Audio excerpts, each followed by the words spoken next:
নমস্কার, সনাতন ধর্মকথা চ্যানেলে আপনাদের সবাইকে স্বাগত। আজকে আলোচনা করব শ্রেষ্ঠ দান কি। ফল কামনাবিহীন ব্যক্তিগণ অবশ্য কর্তব্যবোধে মনকে একাগ্র করে যে শাস্ত্রবিহিত যজ্ঞের অনুষ্ঠান করেন তাকে সাত্ত্বিক যজ্ঞ নামে অভিহিত করা হয়। মহাভারতের আশ্বমেধিক পর্বে গীতার এই মহাবাণীর এক যথার্থ উদাহরণ রয়েছে।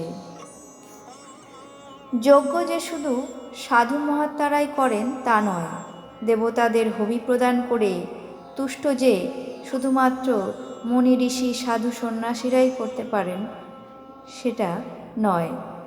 গৃহী সংসারী যে কোনো মানুষ সাত্ত্বিক যজ্ঞে অংশগ্রহণ করতে পারেন।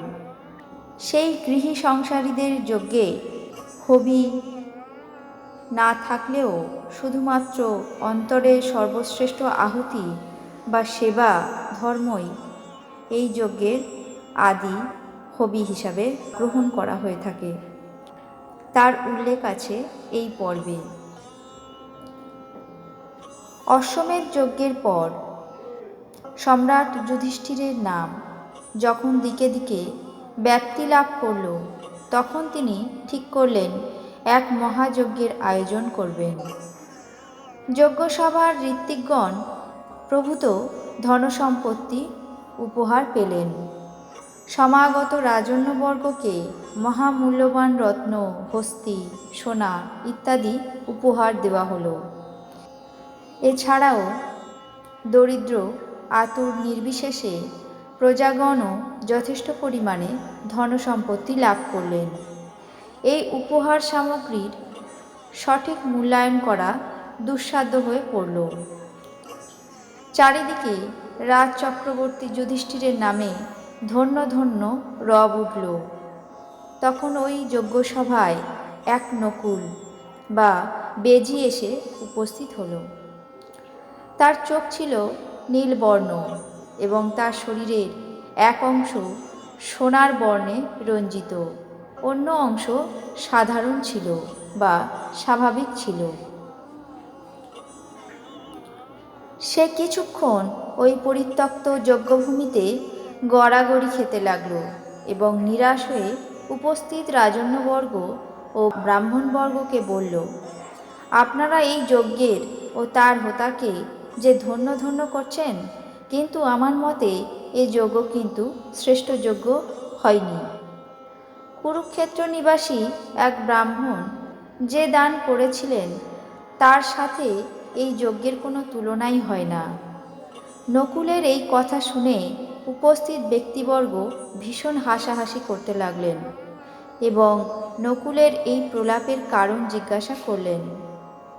তখন নকুল হেসে বলল, আমি মিথ্যা বলিনি। আমার অভিজ্ঞতা শুনলে আপনারা আমার উক্তির যথার্থ তাৎপর্য বুঝতে পারবেন।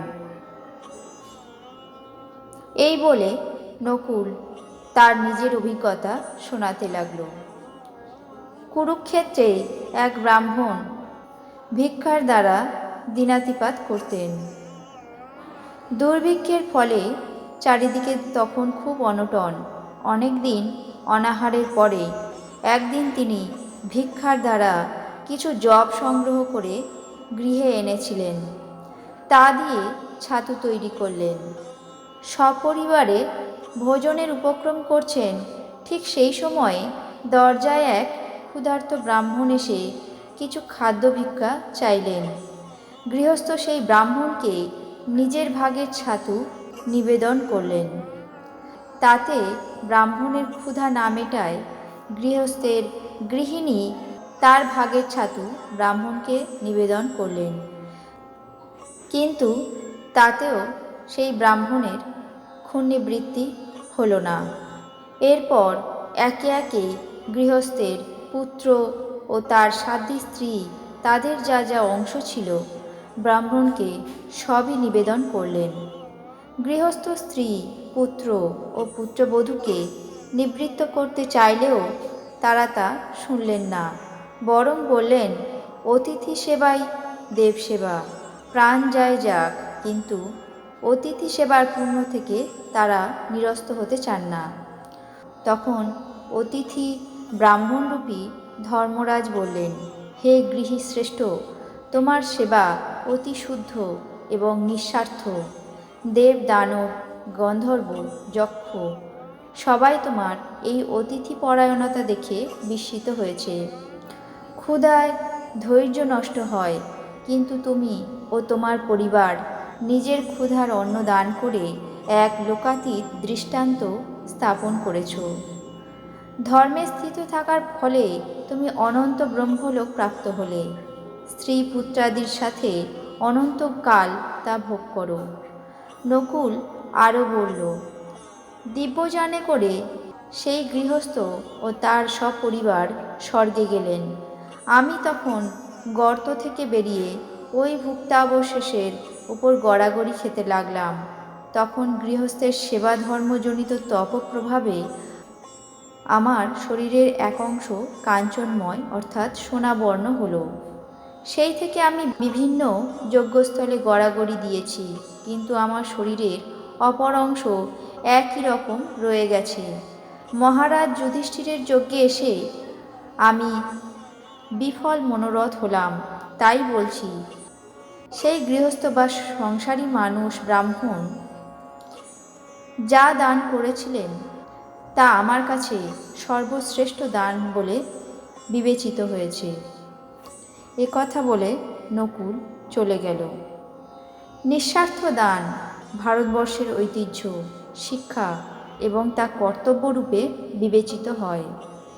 শিক্ষাদান সর্বশ্রেষ্ঠ দান, কিন্তু অন্নদান তার চেয়েও শ্রেষ্ঠতর। ক্ষুধার্ত আর্তজীবের মুখে অন্ন তুলে দেওয়ার চাইতে পবিত্র কর্তব্য আর কিছু হতে পারে না। মহাভারতের এই রকম উপদেশ সর্বত্র ছড়িয়ে রয়েছে। সেই উপদেশগুলি নৈতিক চরিত্র গঠনের জন্য প্রত্যেকটি মানুষের জন্য অত্যন্ত উপযোগী।